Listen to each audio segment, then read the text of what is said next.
새벽, 뉴욕의 5번가 거리. 블랙드레스와 높게 올린 머리, 진주 목걸이로 장식한 여인이 크루아상을 한 입 물곤 이내 커피 한 잔까지 꺼내 들고서 진열된 티파니상의 보석들을 물끄러미 바라다 봅니다.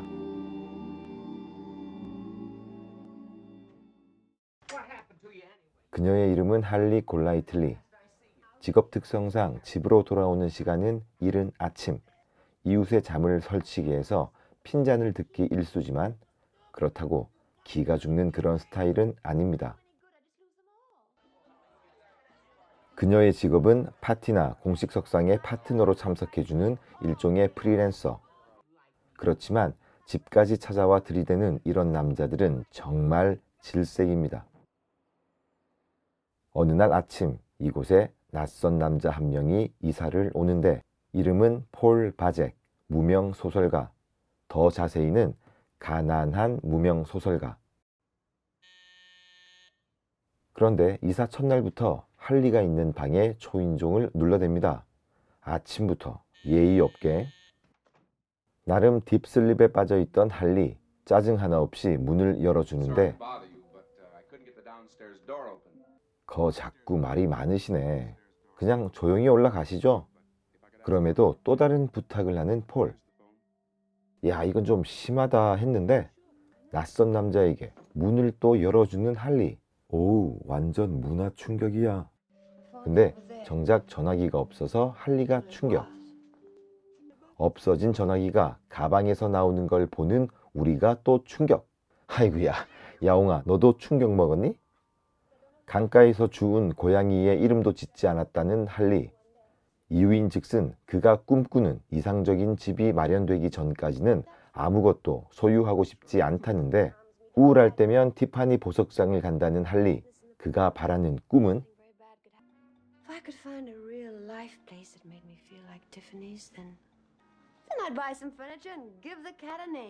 그러다 갑자기 할리가 소스라치게 놀라고 벼랑간 어딜 가야 되는데 열차 시간이 얼마 남지 않았다나 뭐래나. 이젠 할리가 폴에게 명령을 합니다. 할리가 가려는 곳은 셀리 토마토라는 마피아로 의심되는 노인이 있는 교도소. 그곳을 매주 목요일마다 면회를 갑니다. 이유는 그냥 고객이 원하니까. 프리랜서는 뭐든 다 합니다. 그런데 이제 보니 할리는 이뻤다. 다시 보니 너무 이쁜 할리를 위해 택시까지 잡아주려는 폴. 그러나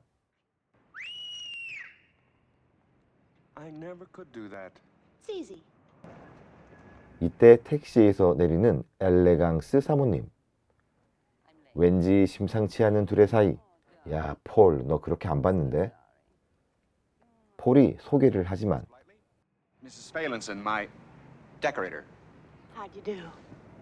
자기보다 이쁜 사람은 투명인간 취급하는 사모님의 저 내공.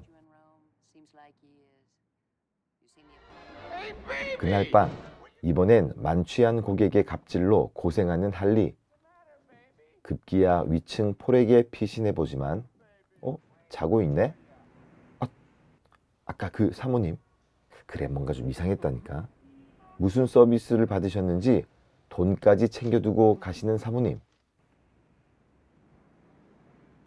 폴은 인기척에 놀라지만 정체는 바로 이쁜 할리.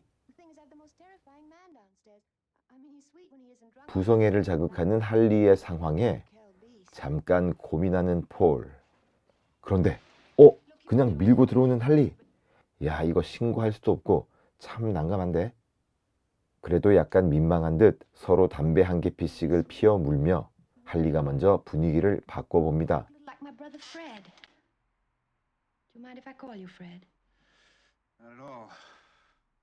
뜻하지 않은 상황에 마주하게 된 두 사람. 할리는 비록 무명 작가지만 순수한 폴의 모습이 좋아 보였고 적당히 술도 들어가고 감성도 충만한 밤. 할리는 자신과 동생 프레드에 대해서도 많은 이야기를 합니다. 이미 많이 취했던 할리는 그렇게 폴의 품에서 잠이 들어버리고 폴은 미동도 하지 않은 채 밤새 그녀를 지켜줍니다. 그러다 악몽에서 잠을 깬 할리. 동시에 술도 깨고 상황 파악이 되자 황급히 방을 빠져나옵니다. 할리, 난 아무 짓도 안 했거든요. 다음 날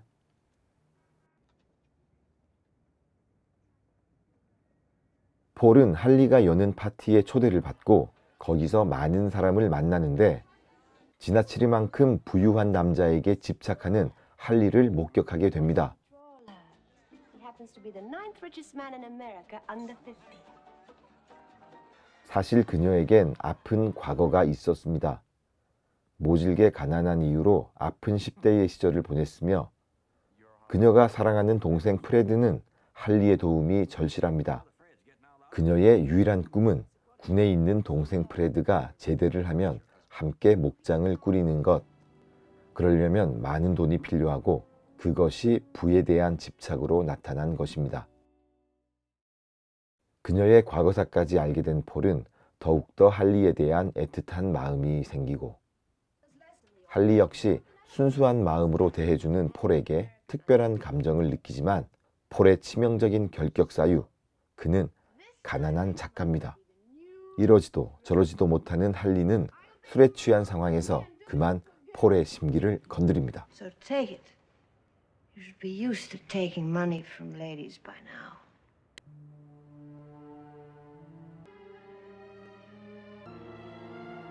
할리도 마음은 답답하기만 합니다.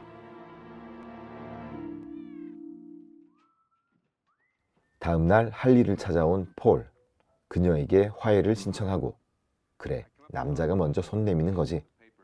할리 역시 마치 기다리고 있었다는 듯 다시금 수다쟁이가 된 할리. 이러고 보니 진짜 연인 같아. 연애해, 연애해. 진담 같은 농담으로 폴의 마음을 떠보는데 Would you marry me for my money? In a minute. 오, 애매한 감정선을 걷던 할리. 순간 무너지듯 어떡해. 아차차 싶은 할리. What have you been doing? 뭐 하긴 키스했잖아. 폴은 자신의 글이 팔린 것을 자축하자며 제안하고 할리는 거기에 좋은 아이디어를 더합니다. We could spend the whole day doing things we've never done before. We'll take turns. For something you've never done, then me.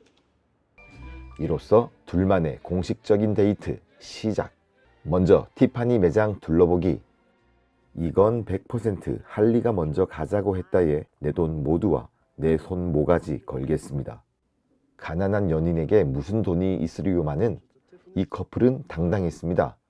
단돈 $10로 반지에 이니셜 새기기 성공. Tell you this was a lovely place. 두 번째는 공공 도서관에서 책 읽기.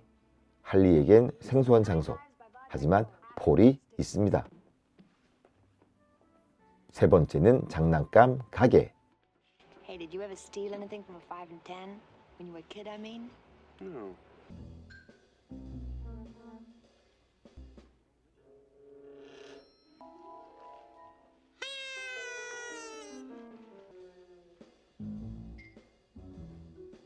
아슬아슬 은근히 긴장되네.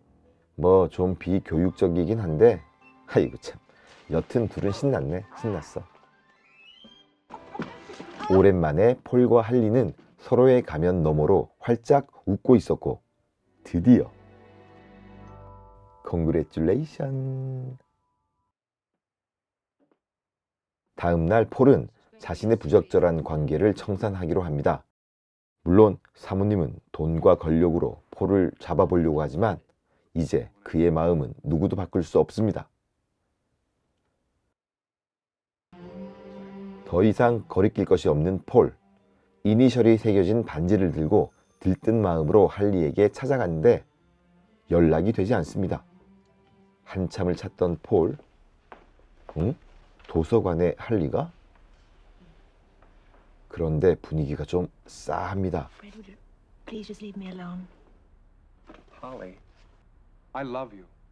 그래요. 남자는 이래야죠. 그럼에도 할리는 자리를 피하고 답답한 듯 폴은 할리를 향한 그의 마음을 다시 한번 고백하지만 할리는 오히려 파티에서 만난 남미 부호 호세에게 정식으로 결혼을 하겠답니다. 할리를 도저히 이해할 수 없습니다. 할리, 그를 놓치지 말아요. 결국 남미 부호 호세와 함께 들어오는 할리. Ollie. 때마침 폴과 마주치지만 Good evening. Good evening. 폴의 마음은 착잡합니다. 그런데 이때 할리의 비명. 폭풍같이 절규하는 할리. 당황한 폴이 말려보지만 할리의 눈물은 그치지 않습니다. There was a telegram and then this. Crashing everything, conducting like crazy. So 제대만을 손꼽아 기다리던 동생 프레드의 사망 소식. 바로 전보의 내용이었습니다. 더 이상 자신의 힘으로는 도울 수 없다고 생각한 폴. 호세에게 할리를 행복하게 해주라는 말과 함께 떠나갑니다. 몇 개월이 흐르고 남미 스타일의 분위기로 변한 할리의 방. 폴이 찾아옵니다. Why did you want to see me? 호세가 있는 리오로 떠나기 전 작별 인사를 위해 불렀다는 할리. 그렇지만 그렇게 행복하게 보이진 않습니다. And why are you leaving? What's in it for you anyway? Not that it's my idea of the absolute finito. Now, if I could choose from anybody alive, I wouldn't pick Jose. 뭔 말인지도 모르겠고 그냥 기승전 호세. 뭐 결국 호세의 돈만 보고 가겠다는 거죠. 할리 집으로 돌아온 두 사람. 그런데 매주 면회를 가던 셀리 토마토가 마피아 두목으로 밝혀지면서 그 불똥이 할리에게도 튀어버립니다.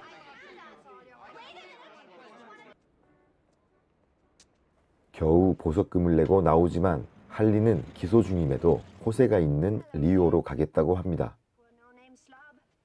하지만 불미스러운 사건에 휘말린 할리에게 호세는 이별을 통보하고 태연한 척하지만 할리의 마음은 무너지기 시작합니다.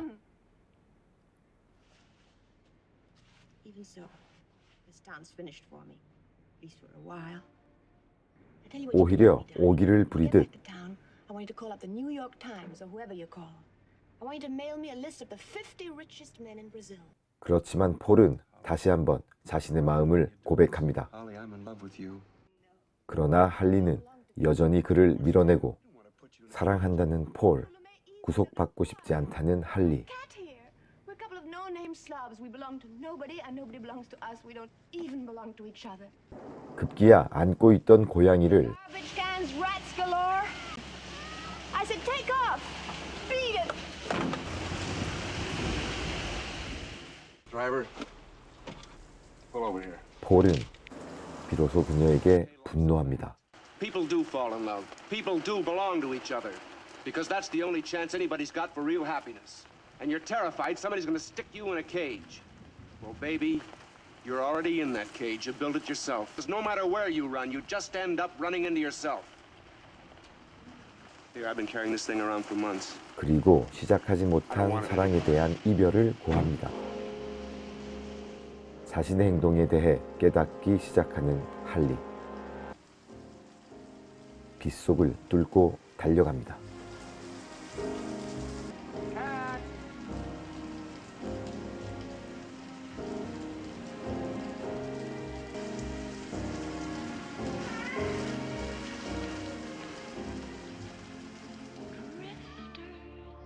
그럴 때가 있습니다. 살아가면서 원하는 바가 이루어질 때까지 죽어라 참고, 죽어라 포기하고, 죽어라 미뤄왔던 모든 것들. 하지만 정작 참고 포기하고 미루어왔던 것 사이에 진정한 행복과 사랑이 있었던 것은 아닐까. 그렇다면 행운이 있는 사람은 그것을 깨달은 사람이며 행복한 사람은 그것을 놓치지 않는 사람일 것입니다. 지금 빗속에 서 있는 이 연인들처럼요. 지금까지 티파니에서 아침을 이었습니다.